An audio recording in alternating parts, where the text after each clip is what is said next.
BBC News next on BBC World.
Stride boldly into the future on BBC World with Science World, unlocking the secrets of the ice. She was meant to be left in peace. I have to come to terms with that. BBC World takes a look at the extraordinary side of life.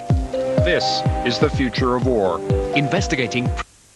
She knows more. Indulgence in the inconvenience that will be caused. I seek their help and their vigilance. We have said she's a very loving child. Terrorism. Through their help, I am sure that we can get to those that are responsible for this evil deed today, and we will, of course, be vigilant. We will have the necessary security in place, but London will continue to...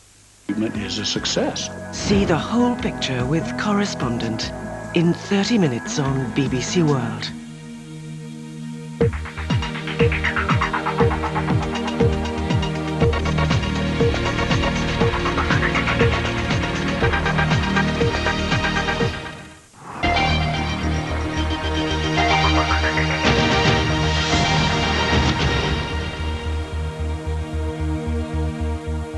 Now on BBC World, the latest international news with Adrian Finnegan.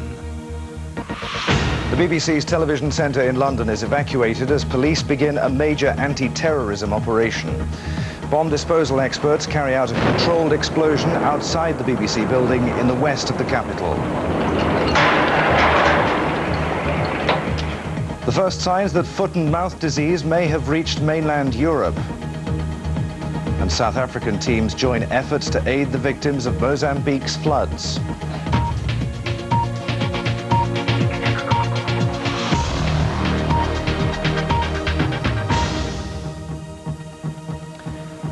Hello, this is BBC News. I'm Adrian Finnegan. Bomb disposal officers have carried out a controlled explosion on a suspicious vehicle thought to be a taxi outside the BBC's television centre in West London.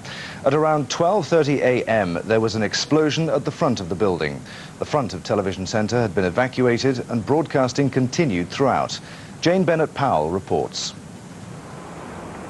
The police told the BBC there had been a warning with a recognised code word about a suspect vehicle, a black taxi parked directly outside the new front entrance of TV Centre in Wood Lane. The road outside had been sealed off, preventing through traffic. The newsroom, which produces news coverage for domestic television and radio, was evacuated at 11:30. Explosives officers sent a robot to investigate. However, at 12:27 there was a large explosion. Controlled, according to the police, which smashed glass in the reception area and knocked out power and damaged the newsroom. Arrangements were made to keep BBC TV and radio on the air. There were no injuries, but debris littered the road outside and the smell of plastic permeated the air. The explosion comes just a week and a half after a Semtex bomb contained in a torch blew up in the hands of a cadet outside a territorial army base nearby in West London. It's not known who was behind that explosion, but dissident Republicans have been blamed. Jane Bennett-Powell, BBC News. Well, joining me now here in the studio is our news editor, Laurie Margolis. Laurie, you were with the cameraman who shot the material that we saw there in Jane Bennett-Powell's report. What was the sequence of events leading up to what we saw? The sequence was a warning, a code word warning. Now, the police are saying they didn't receive a warning with a code word directly to them, but nevertheless, what was passed on to the authorities here at the BBC, the security authorities, if you like, was a code-worded warning. This was just before midnight. The area that butts onto Wood Lane, in other words, what we call Stage 6, the newsroom area, was evacuated, so everybody was well out of the way. They were back in the innards of this very large complex. I went with the cameraman onto the roof of one of our buildings, about maybe 200 yards away. At about 12:15, 12:20, there was the Army bomb disposal Land Rover turned up. They sent their robot vehicle in towards this taxi where the suspect package was. At about 12:15 or 12:20, they fired a round in, which presumably was to open a door or to open a window to sort of gain access to the thing. And then at about 12:27 was the massive explosion, which we've been showing you. Now, whether it was a controlled explosion, I don't know. I hear what the police say. I think it was a controlled detonation. In other words, they intended at that point to blow up whatever was there. Whether they quite realised what they were blowing up, the size of the explosion will emerge in the fullness of time. I've seen bomb explosions in Northern Ireland. I would say, by comparison, this wasn't a particularly big one. I wouldn't have thought there was an enormous amount of explosive in there, and I don't think the actual level of damage is that great. Nevertheless, dark London street, it's quiet, 200 yards away, it looks pretty impressive. Now, the BBC prides itself on its editorial independence. It is a British organisation, though. Has the BBC been targeted before? Who'd want to target the BBC? That's a very good question. I mean, obviously, with explosions, one thinks first towards Irish terrorism. To the very best of my knowledge, there has never been a direct attack like this on a media operation, on either in... there have obviously been bomb attacks around BBC premises in Northern Ireland, but an attack like this, which appears to be a direct attack on a media operation, to my knowledge, is extremely rare, if it's ever happened at all. You said that there was a coded bomb warning given. Now, that doesn't imply that it was some sort of random act. It must be a known organisation, then, to the security forces. Well, there are code words and code words. Whether it was a known code word, I don't know. There are various code words which are used. We never really learn what they are. I mean, again, one thinks, with terrorism, you think of Irish things, you think possibly of animal-related things. I don't think this is an animal-related thing. We had this strange incident about 2 weeks ago, just round the corner in South Africa Road, where this unfortunate army cadet picked up a torch which was filled with an explosive which subsequently turned out to be Semtex and has caused him very serious injuries. This incident this evening was only 200 or 300 yards from where that happened, so one assumes there is some sort of linkage, but quite what it's about we really don't know. And you said the BBC is in itself a very big complex here in West London. What happened to broadcasting and the staff who were working in the building throughout this? It kept going to an extent. It is a large area. The area that was evacuated was the newsroom. Now, the only output that comes directly from that area is actually News 24 most of the time. We carried on with some broadcasting from Millbank in Westminster. We carried on from some in other studios in safer parts of the building. So broadcasting continued by and large. I'm just being told that we've heard that the police have in fact confirmed that it was a bomb that was actually contained in the car. It comes as no great surprise, I have to say. Laurie Margolis, thanks for joining us. Now, other news. Despite stringent protection measures, there are fears that foot and mouth disease may have... I mean, clearly, as well, the very fact that this device was planted outside the BBC, which is not known in any sense as being a legitimate military target for obvious reasons, does suggest that they're trying to seek as much publicity as they can at the moment. And Deputy Assistant Commissioner Fry suggested that publicity was their primary consideration at the moment.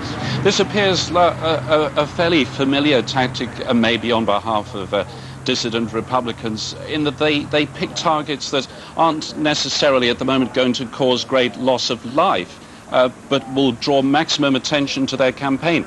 We talked about Hammersmith Bridge. This one seems fairly typical, a fairly typical target, maybe. Yes, though, I mean, clearly, obviously, the people of Omagh would disagree with that because, you know, we all saw the devastation that the Omagh bomb caused last year. Of course. Certainly, this didn't lead to any... there was only one minor injury because of this, and Deputy Assistant Commissioner Fry praised the BBC and the work of London Underground staff for ensuring that everything was done to keep everybody as safe as possible. Tell me about the witnesses. We've heard from the police. What have witnesses heard who, of course, there at the time of the explosion? Well, they've all given testimony to the sheer scale and power of the blast. They've talked about houses shaking, windows were blown out. One man said his caravan shook up to a mile away. So, I mean, clearly it was. Deputy Assistant Commissioner Fry said it was a very high explosive charge, and witnesses have backed that up. It's a frightening development, isn't it, to see flames back on the streets of London following a car bomb? What happened?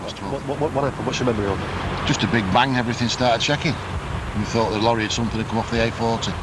It turned out it was a bomb. So when you say everything started shaking, what were the sort of... Well, the caravan just shook, everything fell off the shelves and, you know, the springs on the bridge started bouncing. So we thought something had an accident, we went out thinking of it, and it wasn't an accident, it was a bomb at the BBC. OK, that's fantastic. Thanks a lot. C. OK, mate. You ready? What's your name, sorry? Kathy Dolan. Kathy is with a C, is it? K. K, and Dolan's D-O-L-A-N. That's right. Can you just describe, Kathy, what your memories of it were, your recollections? Well, the first one was a controlled one, but I was a bit concerned because it wasn't massive. And then about 10 minutes later, there was an absolute massive explosion. I thought the windows had come in on me. When I went upstairs, my bedroom window had been actually opened with it, which I had closed. And the little catch on the window was broken. And what could you see? Well, I couldn't see nothing of a big tree at the back of me. But I rang my friends, and a few friends round was a disabled person at the back. And I rang her to find out. I heard the alarm, and I look after the community centre, so I had to go round there to make sure that all the windows were... It's almost. It's further up along the green. I've been told that there's a few windows broken as somebody just gone in to pull them up. So what did people say they saw? What were the descriptions like of the car? Well, nobody seems to know anything about it. Police said that there were controlled explosion, but the second one, if it was a controlled one, it must have been awfully big. But the first one, I believe it was, but the second one was just massive. I've never heard anything like it coming out. I'm still trembling from it, frightened like that. OK, Kathy, thanks ever so much. A couple of witnesses there speaking of events in West London over the past couple of hours. Police have confirmed that they've carried out a controlled explosion on what they now say and confirm was a high explosive bomb outside the building, the BBC television centre in West London. It follows reports of a suspicious vehicle parked outside the building in Wood Lane. Well, back to our reporter Lawrence Lee, who's at the scene. Lawrence, the area is still sealed off. Come to that in a moment. What did the head of the anti-terrorist squad have to say a couple of moments ago? Well, he said for a start that, in fact, it wasn't a controlled explosion, that the bomb had gone off while officers were trying to were trying to carry out a controlled explosion. He pointed the finger directly at the real IRA.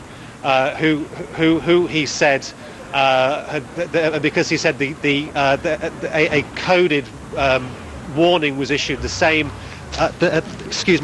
code word that was used last year when a device was planted in Acton on the railway line. What advice did the head of the anti-terrorist squad then give to Londoners who are going to wake up and hear this news and feel pretty nervous, I should imagine? Well, yes, that's right, but as I've already said, he also said that they were trying to do everything they could to make London as safe as possible, and obviously he asked for the public's help in doing so. He also, in terms of this incident, praised the work of the BBC staff and London Underground staff. White City Tube is directly over the road, for ensuring that everybody was kept as safe as possible. One person employed by London Underground is the only casualty of this explosion. And I understand that he has slight injuries. Bomb disposal officers from the Metropolitan Police attended the scene within 20 minutes of the original call and started to attempt to do a controlled explosion. But while they were carrying out those procedures, the bomb exploded. It has caused minimal damage to the BBC premises, but has wrecked the taxi, and there is debris over a fairly wide area. Given the coded message, I'm associating this incident with incidents we had last year, most notably the incident on the railway at Acton, and believe that those responsible for this explosion are indeed a dissident Irish Republican group, and that is...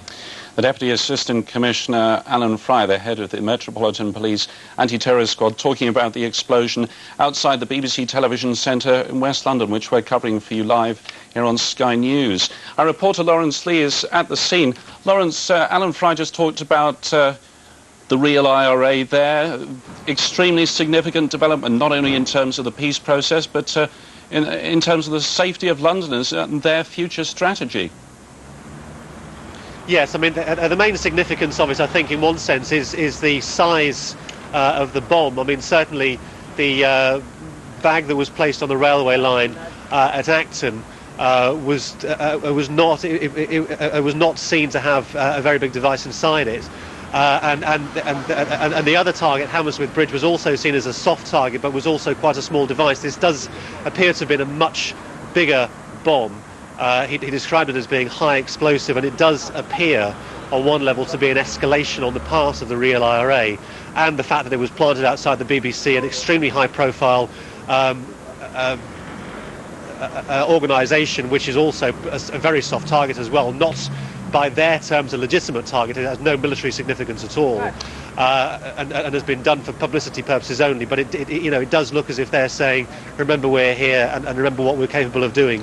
Before confirmation of this from Alan Fry a couple of minutes ago, that indeed that this was the main group that was suspected, were there any clues to this? Because there was an explosion a while or so ago in White City, albeit on a smaller scale. Yes, but as I've already said, they're not linking it to that explosion because of the specific code word that was used with this incident was the same code word that was used in the warnings at Acton and at Hammersmith last year, and that's why it's being linked to the real IRA and those incidents rather than the incident at the Territorial Army base a week or two ago. So the bomb has exploded. More and more emergency services arriving on scene. Events moving very fast. What's actually happening there right now?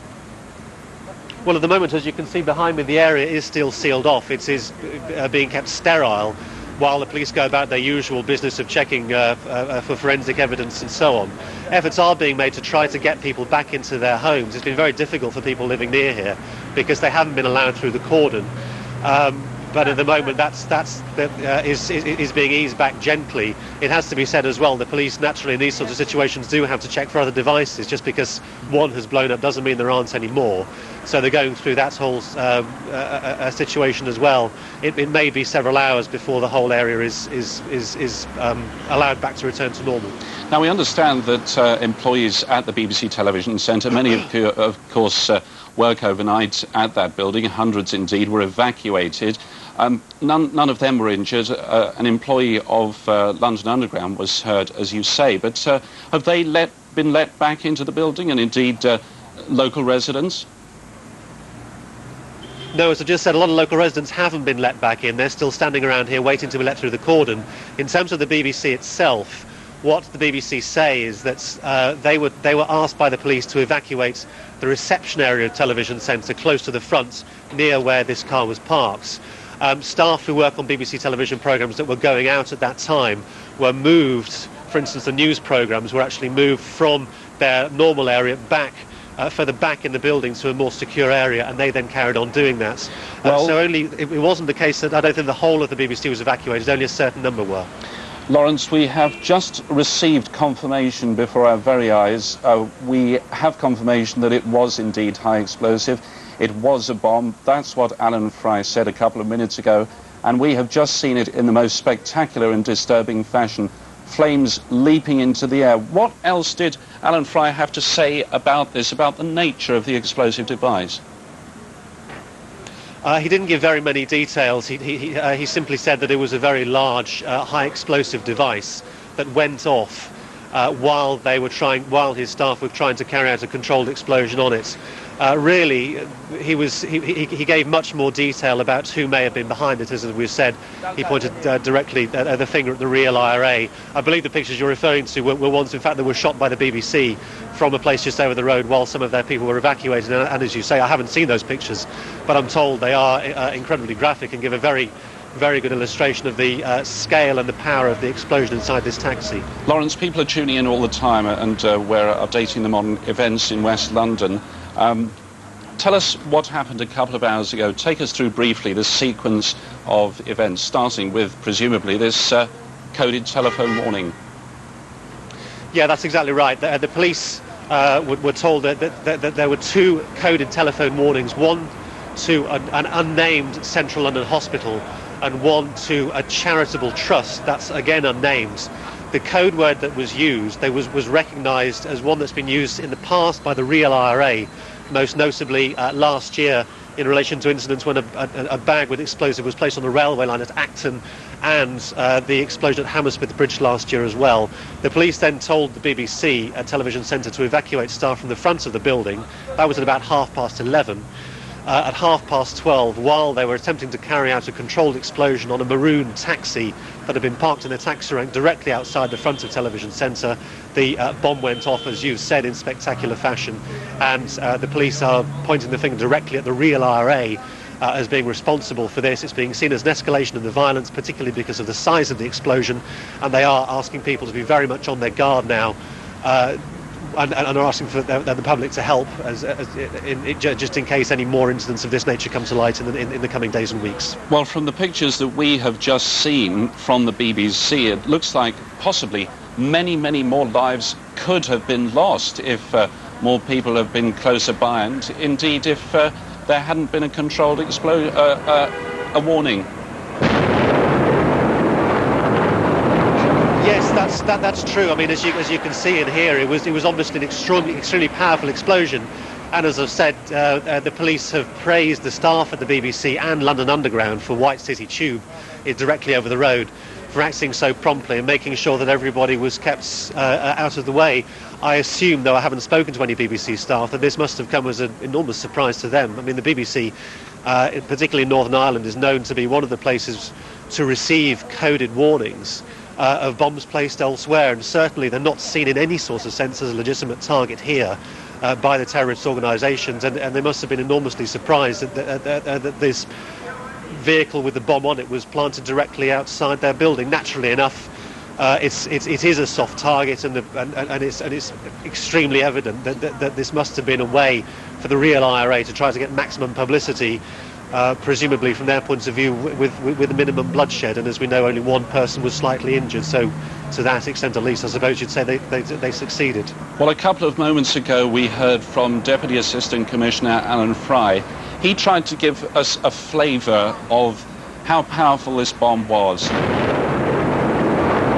and really no words can describe it. Pictures from the BBC of an explosion from a bomb outside a taxi in front of the BBC television centre.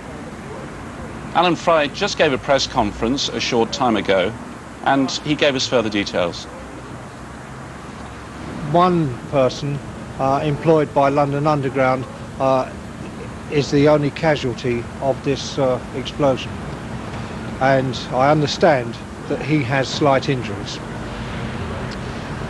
Bomb disposal officers from the Metropolitan Police attended the scene within 20 minutes of the original call and started to attempt to do a controlled explosion, but while they were carrying out those procedures, the bomb exploded.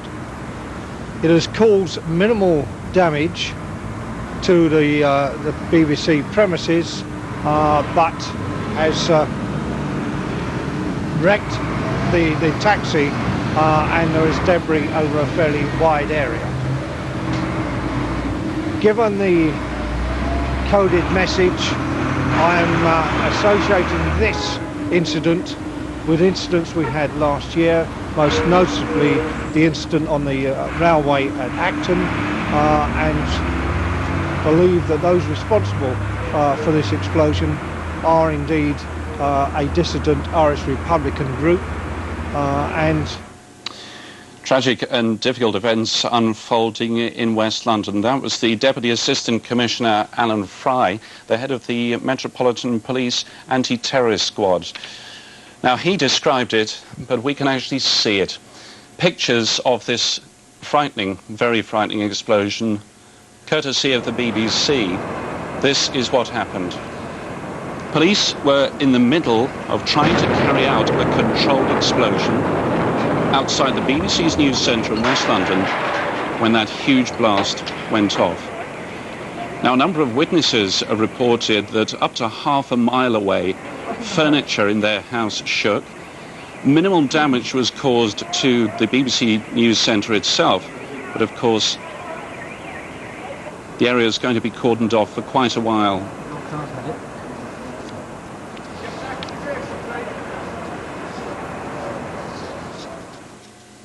And our thanks to Lawrence Lee for keeping us updated. Any further developments in West London, of course, we'll bring them to you here on Sky News. There's no sign of a let-up in the spread of foot and mouth disease. BBC's television centre in London as bomb disposal experts attempted to examine a taxi parked outside.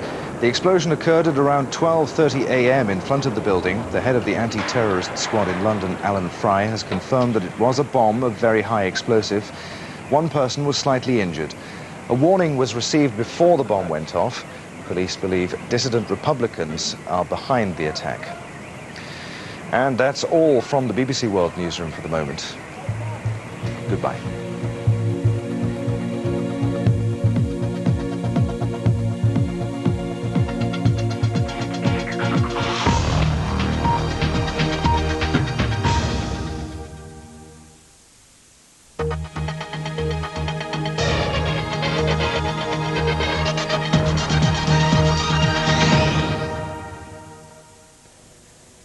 Hello there. We're going to begin our weather roundup now here in Beijing, where Saturday saw another sandstorm across the city. That's the fourth one this year, and that's quite unusual. The sun should be moving out of the way, though. We should see a bit more sunshine over the next few days. Temperatures rising to some heavy showers for Africa, in particular through Malawi, northern parts of Mozambique and northern parts of Zimbabwe. Again, some lighter showers as you head further towards the south. Seen some heavy rains recently in the Seychelles, more heavy showers through parts of the Indian Ocean. Moving in towards Australia, some heavy showers likely along these coastal areas, but high pressure is going to bring a lot of fine weather to the islands of New Zealand. And then across those southern oceans in across South America, here we're likely to find some more showers moving into northern parts of Argentina, and there's a reminder of that snowy weather for northeastern parts of the US.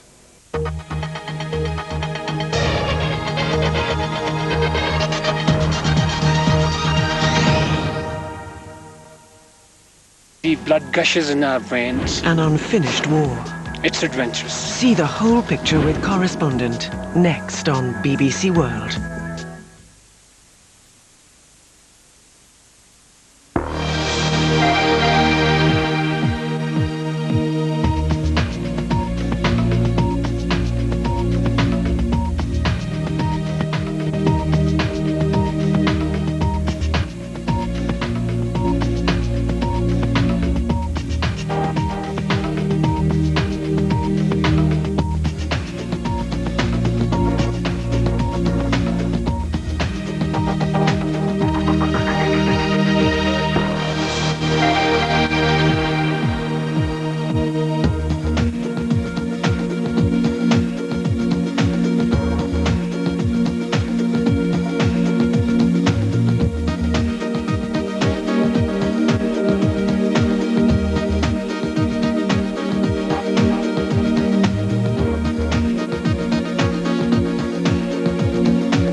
I've been reporting on world affairs for the BBC for 30 years. I've often found myself in the right place at the wrong time.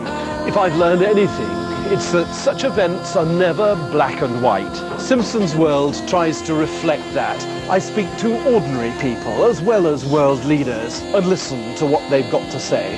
It's a straightforward approach to a complex world. Simpson's World, at these times on BBC World. Making sense of it all. To survive in a competitive world, looks might be important. Strength may give you an edge. And of course, speed is of the essence. But never underestimate the value of intelligence. Asia Today at these times on BBC World.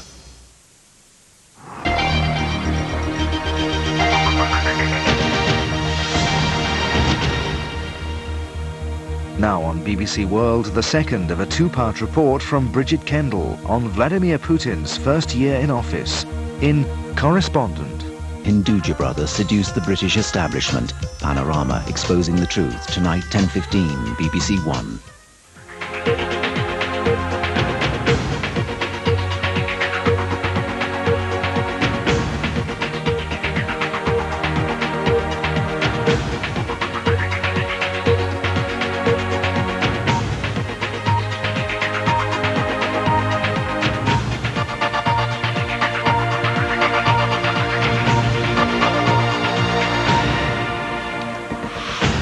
A bomb has gone off outside the main broadcasting centre for BBC television and radio in London. The device exploded soon after midnight, and police say they believe it was the work of the dissident Irish Republican group, the Real IRA.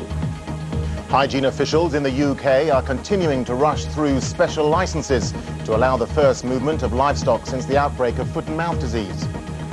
And in Mozambique, thousands of people are refusing to be rescued from the rising floodwaters.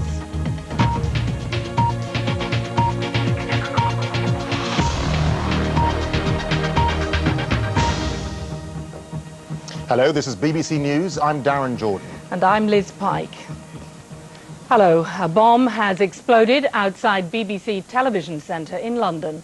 The blast happened just after midnight as a bomb disposal team was attempting to carry out a controlled explosion on a suspicious taxi which was parked outside the building.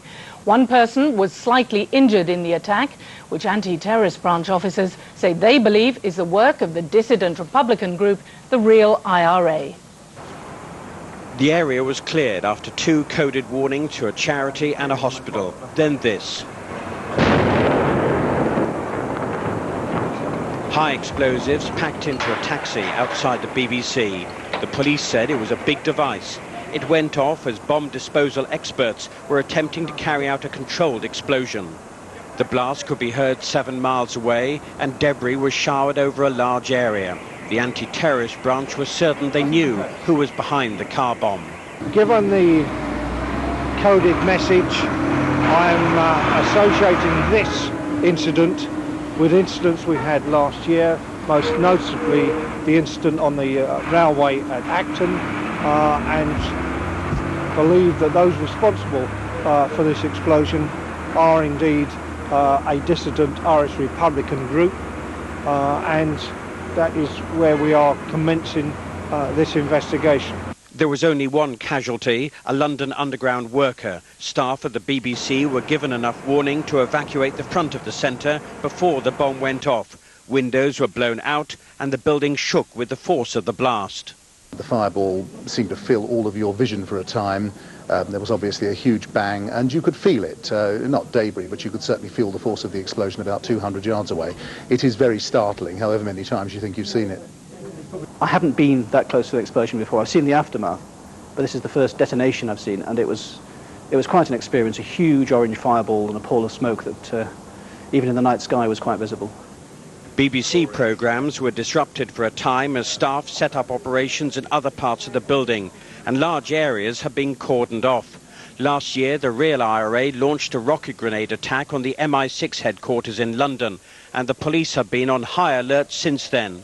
The BBC has never been targeted like this before, and is regarded as a new tactic for Irish terrorists. Stephen Cape, BBC News. And Stephen Cape joins us now from the scene. He's our crime correspondent. Stephen, extraordinary scenes there as the bomb went off. What's happening now?